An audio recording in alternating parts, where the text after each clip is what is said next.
My teaching philosophy incorporates the emotional, mental, social, physical, and educational growth of my students. I aim to provide what my students need to the best of my ability and then more. I understand that different students have different needs, and a teacher's responsibility is to provide for these needs. Nothing empowers me more than to see my students learn. Emotionally, students may need to learn skills that will help them have a successful school experience.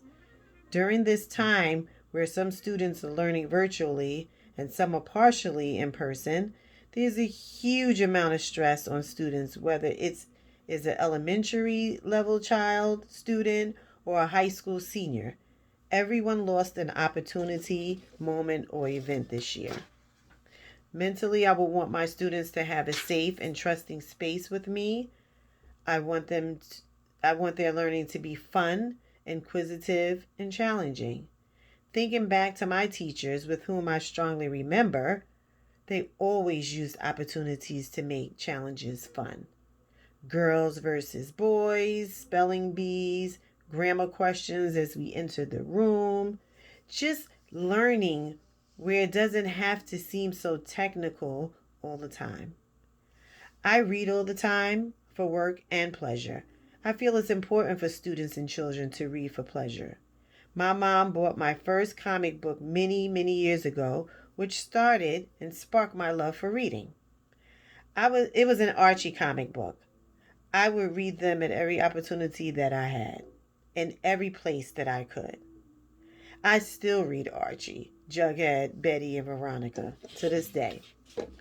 For me as a teacher and any other person inspiring to teach, we have to have the ability to listen, self reflect, collaborate, and assess oneself.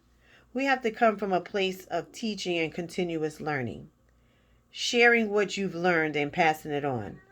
I've learned through this experience that I still have more learning to do. As a para, I have seen things and processes that I now fully understand as a student teacher. For example, the technology that we now have to use for virtual learning is so beneficial to the process of teaching. Using laptops, iPads, cell phones, videos, websites, all this helps the student to be self sufficient and engaged. The whiteboards help us to connect with the students at home to allow in person students and virtual students engage with each other.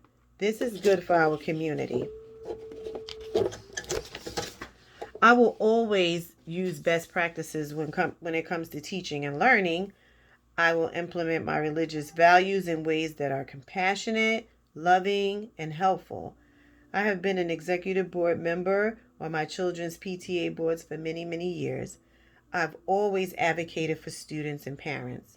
My journey has begun many years ago and will continue until I cannot do it anymore.